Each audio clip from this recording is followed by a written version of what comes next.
If you're one of the millions of people using weight loss drugs or thinking about them, you've probably heard about the impressive results on the scale or are experiencing them yourself, but you've also heard that there's a chance for massive muscle loss without the right lifestyle in place. So today I'm going to share with you some practical strategies to preserve muscle while maximizing fat loss on these medications, including how to adjust your nutrition, training, and lifestyle. And then, if you choose to, you can maintain those results after you stop.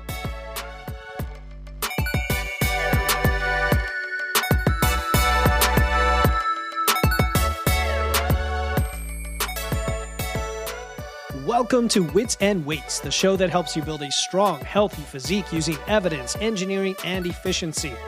I'm your host, Philip Pape, and today we are talking about how to optimize your lifestyle, nutrition, and training when using GLP-1 medications.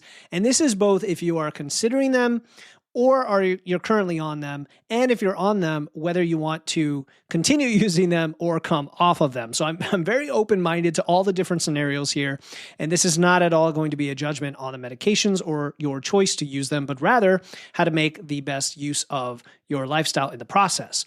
I want to start by thanking Michael K. He's a fellow coach who we've been chatting for a while now. I actually did another episode in response to his sending me a question a while back, but today he sent me an email that helped inspire this episode. Or I should say, he sent me the email a while back. Anyway, he wrote about his observations working with clients on these medications, which very much reflect what I have seen as well. And he said, quote, "We have a great opportunity to shed light on this subject and keep our clients safe and well informed," end quote.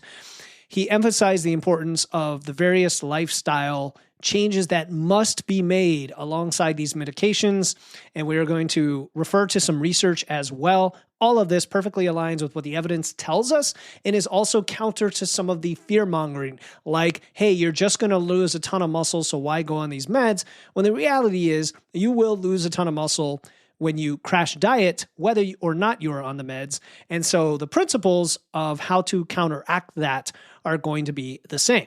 Now, before we get into it, if you are looking for personalized guidance on your approach, whether you are considering GLP-1s or currently using them, or you're transitioning off, I've worked with all of these scenarios. We have folks in our Physique University and one-on-one clients who are in these various scenarios. And what I do is I offer these free calls. They're called rapid nutrition assessments. And it's a 15-minute fast-paced call where we identify what is your biggest challenge right now? Why are you reaching out for help? And can we come up with 2 or 3 specific plans to address it? That's it. No sales pitch. It's just some advice. I'm playing more of those on the podcast. In fact, we're going to have one of those calls coming up soon that I did with Sam. She was a more advanced person experienced with nutrition and training, wondering if she should build, maintain, or lose fat. So you can hear that soon. But if you want your own version of that and you want to talk to me on a Zoom call and just get some clarity, click the link in the show notes to schedule that, or go to my website, witsandweights.com, and click the big button for the rapid nutrition assessment. And that could be pretty much just what you're looking for to optimize your approach if you feel like you're stuck. So I want to talk about the medications, their impact on body composition first, and then we'll set the stage for what's to come. So we're talking about GLP-1 receptor agonists like semaglutide, which is Ozempic or Wegovy, or tirzepatide, which is Mounjaro. And of course, this class of drugs continues to expand and get more potent, and they work mainly by reducing appetite. The way they do that is a little complicated, but effectively they can slow your gastric emptying, they can increase your feelings of fullness, and then they act on brain centers that control hunger. And that's critical because we know how important brain-related genetics are to hunger and appetite, and is why so many people struggle with overeating, even when they know that that's the issue and it's difficult to overcome. And that's often why some people are prescribed these meds. If you then are able to control those mechanisms, you then can have significant calorie reduction without the willpower struggle that many dieters experience. And that is why the results are so impressive across the board. We see clinical trials showing average weight losses of 15 to 20% of total body weight in about 68 to 72 weeks. So it's fairly aggressive and way more effective than previous weight loss medications and like bariatric surgery outcomes, things like that.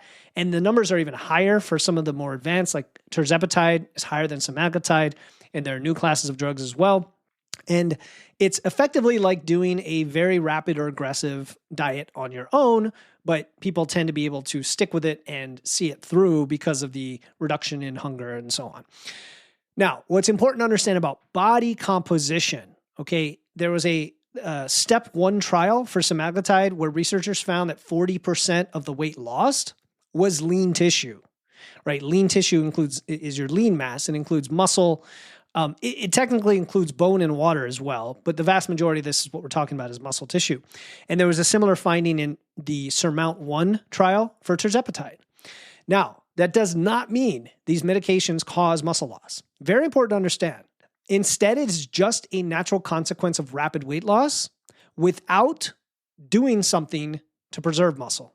Very important, because if we put this in perspective, right? When you're not on these medications, typical weight loss that we see with just your normal dieting approach, a calorie deficit, may also include some muscle loss. In fact, the average person losing weight without trying to hold on to muscle might lose 25 to 30% of their weight as muscle, right? So the main reason the percentage is a bit higher with GLP-1s is the rapid rate of the weight reduction. That's really all it is. If you did this on your own and lost weight that quickly, you're also going to experience a 30 or 40% loss as muscle. So the point isn't to be fearful or alarmed here, but understand this and then be strategic about it. Just as we would implement specific strategies for any weight loss approach. And in fact, if you're listening and you have no desire at all or need to go on these meds, principles we talk about today are still valuable to you. And so we want to have these targeted interventions, and it would be awesome if everyone on these drugs had to be in a sort of patient-centered approach that had nutrition and lifestyle and training built in, like you had to do those things. But the real world and healthcare doesn't necessarily work that way. So hopefully you're listening to this podcast and getting the power to do this on your own. So I want to talk now about protein and nutrition, and then we'll talk about other lifestyle factors, especially strength training, of course. So the first, I guess, intervention for preserving muscle here is optimizing your protein intake. And I start here because for most people, this is going to be, I'll say, an easier play in that we all eat food already. You're already thinking in terms of weight loss and what goes in your mouth. And there are some things that make it a little more challenging on these medications because a lot of people experience reduced appetite overall, but sometimes an aversion to protein-rich foods. Others have an aversion to fat-rich foods, right? Like processed foods, which isn't the worst thing in the world when you just don't like to eat those things. But when it's protein-rich and you all of a sudden, like kind of like a pregnant woman, all of a sudden like craves or hates a certain food. I've had clients tell me they suddenly can't stand the taste of chicken or eggs or something that they enjoyed. And we have to understand that. So you have to be more deliberate and strategic about getting your protein. So based on the research, I've talked about this many times before, I recommend aiming for 0.7 to 1 gram per pound of body weight per day. So if your goal weight, okay, and again, this is goal weight, ideal weight, whatever you want to call it. And if you're on these drugs, you're probably trying to lose weight. So if your goal weight's like 150 pounds, then that's, say, 110 to 150 grams of protein a day. And this is not a bodybuilder level protein intake, okay? This is very solid amount shown in research to preserve muscle mass when you are in significant calorie reduction, because we have to make that assumption. I'm going to assume on GLP-1s that you're going to be going at a rapid rate of loss. However, we want to make sure that loss is controlled and we're actually eating enough food to prevent it going so fast that we still lose muscle even despite these interventions. But anyway, back to protein. All right. Simple strategies. If you have protein at every meal, prioritize protein at every meal. Start with protein before moving on to other foods, because not only do you want to have the protein, you want to get ahead of your hunger signals that are less than someone else would have, and it ensures that you get the protein before you fill up. The second thing is if you need liquid sources of protein, like protein shakes or Greek yogurt smoothies, right? It could still be whole food like Greek yogurt where you're blending it. Even bone broth, like it's got to have a decent amount of protein though, and it can sometimes be easier to consume. And then you want to distribute your protein throughout the day. And this is not because science says that's so much better for building muscle. It's mainly to, again, be able to get it all in, right? And not feel too stuffed or too full. And there might be a tiny optimal advantage for muscle building, but I'm not asking you to do that for that reason. And then the next thing is, of course, if you have an aversion to a specific source of protein, like chicken, you got so many other options. You've got fish, shrimp, dairy, eggs, plant-based options. You've got tofu, tempeh, all of that. Just make sure you get enough, right? Just make sure you get enough. There's also whey protein versus pea and rice protein if you need to supplement. So the other thing that happens beyond protein is, of course, your nutrients. And I don't mean nutrition like your food, but your actual nutrient, micronutrient sufficiency, because when you're losing weight rapidly, and you're not taking up in as much food or calories, you're then reducing your intake of essential vitamins and minerals. And so you may need to supplement more than you would in the past, and you may lead to a deficiency if you don't, right? And so what are we talking about? Well, I like multivitamins as a catch-all, vitamin D if you need it, calcium if you need it, omega-3 supplements, magnesium for sure, but you may have other needs, vitamin C, you may have other needs that even iron sometimes for women, but again, that's between you and your medical practitioner based on your specific needs, based on your history. And then I alluded to this already, but you've got to be mindful of your actual calorie intake. If anyone's taking GLP-1s and not tracking their food, I think they're doing themselves a disservice, because you're going to have significantly reduced appetite and could potentially eat way too little. Yeah, you're losing weight, great, but you're also going to lose muscle, and you're going to have additional nutrient deficiencies. You're going to be low on energy. It's going to be this kind of vicious cycle. It's not going to feel great.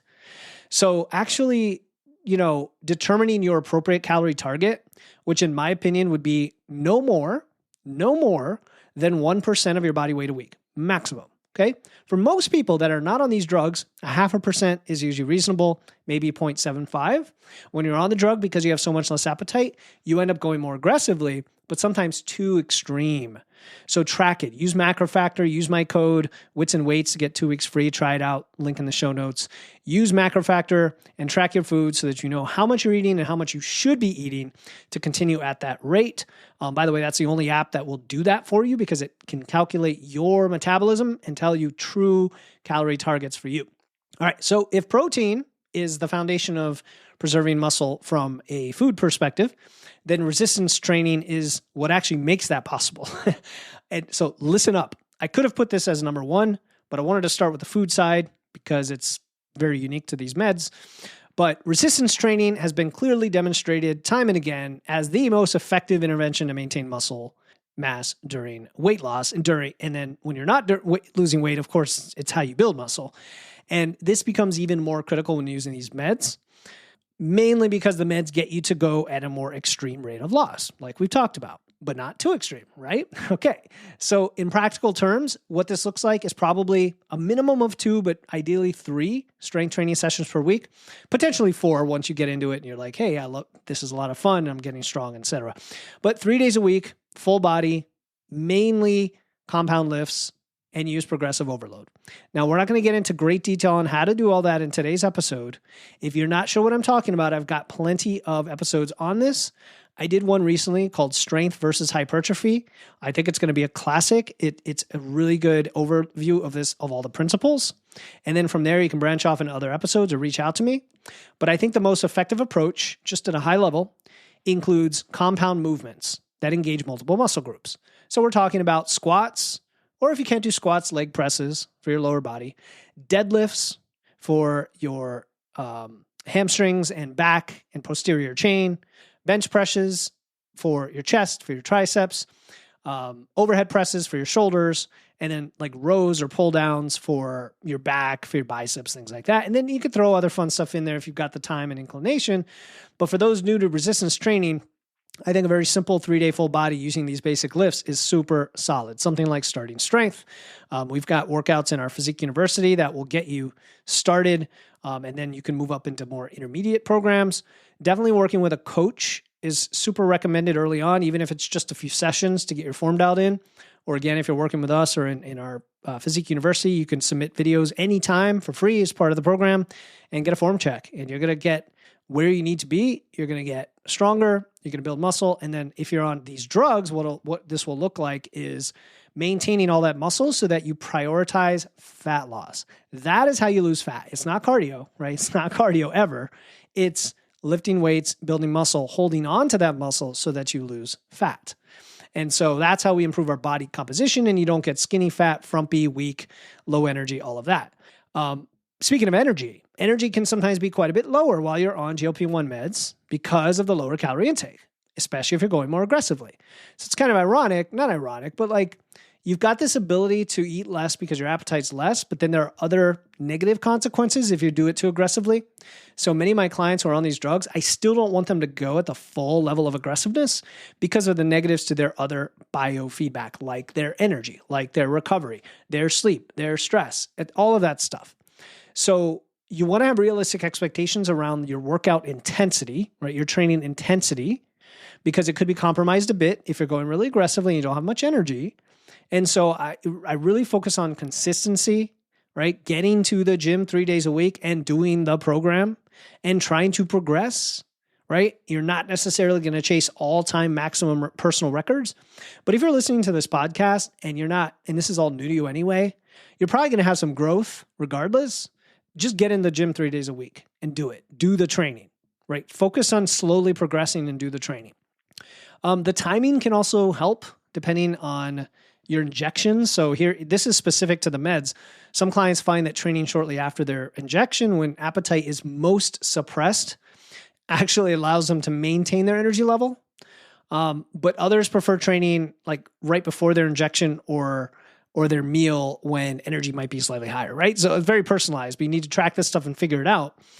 And then you don't need to be a power lifter, a bodybuilder, whatever. It's just moderate resistance training with barbells, maybe dumbbells and machines, depending on what you have access to, is going to give you massive, significant benefits compared to just not doing it. You've got to train. You've got to resistance train and then do it for the rest of your life. There's so many benefits to that. They're outside the scope of today's episode, but I have plenty of other episodes that get into that.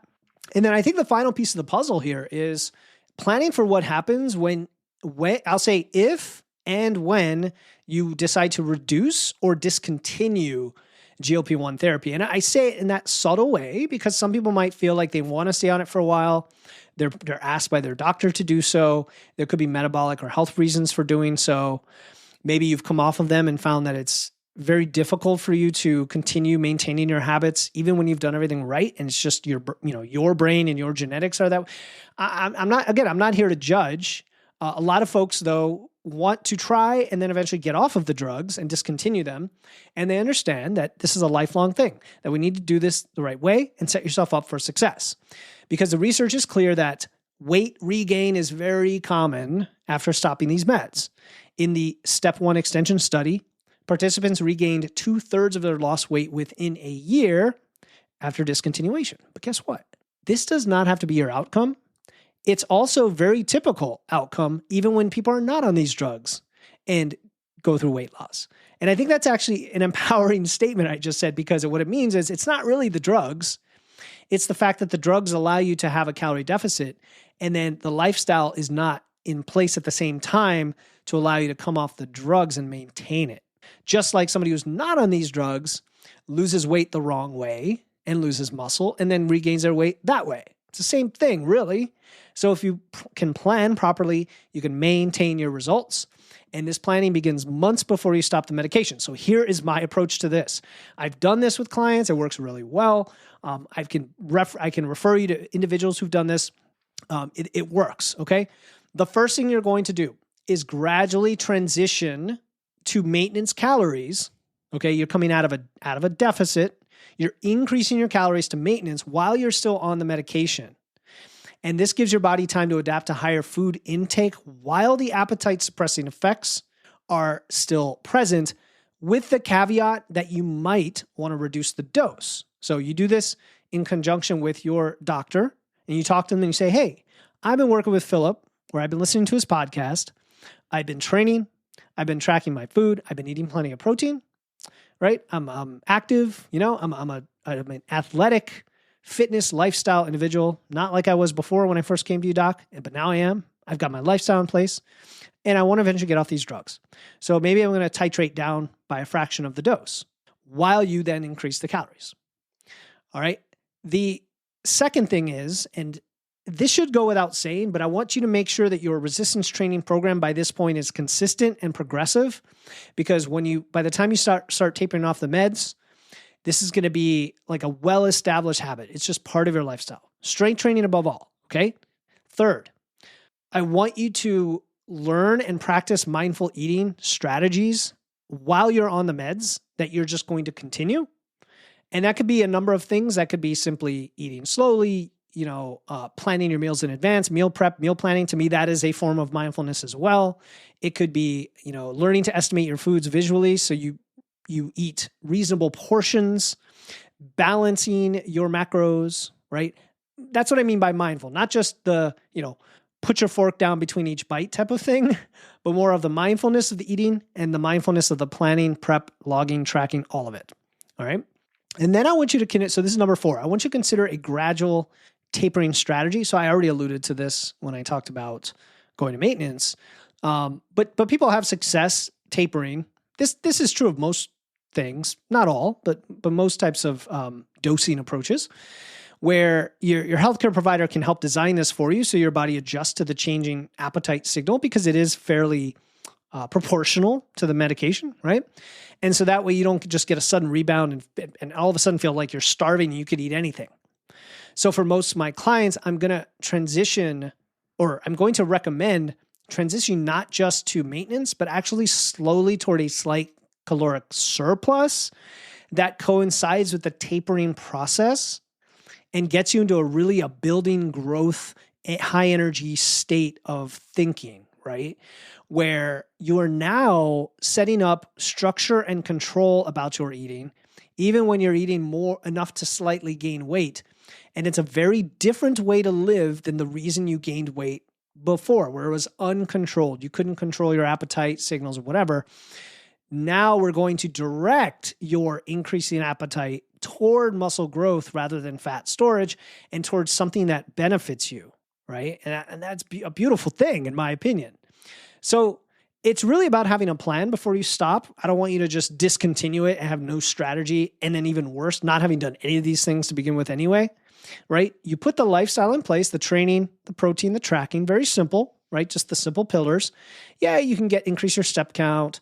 Yes, you should focus on sleep and stress. All that's great. But the big ones are really training, protein, tracking, right? Consistency, controlling your mindfulness, or having a mindful approach to not only eating, but planning, prep, and so on.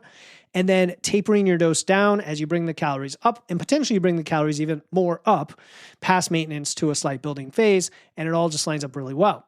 After that, you can see how you feel not being on the meds, eating plenty of food, building growth. It should help manage the hunger really well at that point, because most people who are gaining weight to build muscle actually don't have much hunger. When they do, it's because they do need to eat more food. But it kind of mentally frees your brain from even having food noise, because you don't get the hunger and you're off the medication, and it creates a nice positive association with food. Then after you build muscle for, let's say, 6 months, now you can go potentially into maintenance or another fat loss phase without the medications. And that's like your next phase of your overall approach that you can experiment with. That's well beyond the scope of today's episode. So what's really cool about these medications is they present a unique opportunity for body recomp that isn't possible when you're not on the meds. And I'm not telling everyone to go out and get your injections. What I'm saying is if you're on these medications, because they so effectively manage hunger, they can create an environment where you can be in a calorie deficit without the hunger, or even brutal hunger, depending on how you've done it, that normally accompanies significant weight loss, right? Most people, when you're on these drugs, are not going to really be able to push at that 1% for very long. But when you're on the drugs, you kind of can. I mean, I've had clients who are like, yep, I'm not hungry. Yep, I'm not hungry. And here we are in this like pretty significant deficit. So then you can get some substantial fat loss in a short amount of time while preserving your muscle if you do it with lifestyle. You've got to have the meds with the lifestyle, okay? And I've had clients who've got amazing body composition transformations who were on the meds initially just to lose weight. We got them actually thinking in terms of fat loss and body comp, training and nutrition, and it helped them do it, I'll say faster, yeah. Let's just not beat around the bush because they didn't have the hunger, but we didn't want to go so fast that it affect them in other ways. And they got it over fairly quickly. So, we're talking 40, 50, maybe 60 pounds of fat over I don't know, what are we saying, a 9-12 month period? I may have the numbers off. We don't want to go past 1% a week, but some clients come in and start, they're 350 pounds, right? So it's all relative. And then they'll actually gain some lean mass in the process. So they'll actually get some recomp, which is totally possible when you have a lot of weight to lose. And for many people, that seems like an impossible thing to do without the appetite management benefits of the meds. And that's why I am very open-minded to what you need as an individual, even though I'm not out there being like, yeah, come take these drugs and then join my program. It's not like that. It's, hey, I want to help you do what you want to do with the drugs or without them. Okay. The medications are not magic pills, although some would argue they're pretty close. The problem is the magic that they do cause is misleading because weight loss by itself isn't going to get you what you want to be. You want to have fat loss. So if you pair it with lifestyle, that's where you're going to get the great results. And then the habits and the muscle that you build during the process, that becomes your foundation for the new you that doesn't need these meds anymore. Potentially, right? Potentially. Again, I don't want to make anyone feel guilty. Like, hey, I tried all this. I came off the meds. I felt like I couldn't control my appetite. There may be deeper or more genetically linked challenges for certain people. So main takeaways here. GLP-1 meds are powerful tools to lose weight, but they work best when combined with lifestyle to optimize fat loss, body composition, holding on to muscle, right? Otherwise, you can lose up to 40% of your body mass as muscle. Number 2, you want to prioritize protein of 0.7 to 1 gram per pound of your goal body weight, even when you don't feel like you can eat it. And that's why you have to get creative. How do you get it in? Liquids, different timing, etc. Number 3, resistance training has to be a non-negotiable part of your routine. Resistance training, not just a YouTube workout, right? Not just randomly going to the gym, but actually training with progressive overload to signal to your body that muscle should be preserved. I think I'm on number 4 here. You want to plan for transitioning to a lower or off of the medication well in advance. Come up with a plan to do it. Reach out to me. Work with your medical practitioner. Now, doctors, in my opinion, most of them don't understand building muscle, losing fat, body composition, energy balance. They really just don't. They don't have much training in nutrition, in lifting. Some do, right? More do now than in the past, but many don't. And so unless you have a really good feeling for that being the case with your practitioner, reach out to me. Listen to this show. Join us in Physique University. We'll help you do that. And so it's a strategic approach, right? Where these meds are just objective tools to help with the appetite. They're catalysts. And if you do all the other things, that's going to set you up sustainably for the rest of your life. All right. So I hope that clarified your approach to these meds, whether you're thinking about them, you're on them, you want to come off them, you're unsure about the best strategy for a situation. I'm not offering medical advice. I'm not recommending them one way or the other. I'm just trying to help you navigate them if that's in your realm. So if you want to talk about it, I offer a free 15-minute rapid nutrition assessment. Again, during this Zoom call, which is not a sales pitch at all. We're going to identify your biggest challenge right now and create a plan to address it. And if you want to talk through these meds, maybe you're on them, you want to know what's my plan to get off, we can talk about that. Just some advice that you can implement starting right now. Click the link in the show notes to schedule it or go to witsandweights.com. And until next time, keep using your wits, lifting those weights. And remember, it's not about losing weight. It's creating a strong, healthy body that you deserve. I'll talk to you next time here on the Wits and Weights podcast.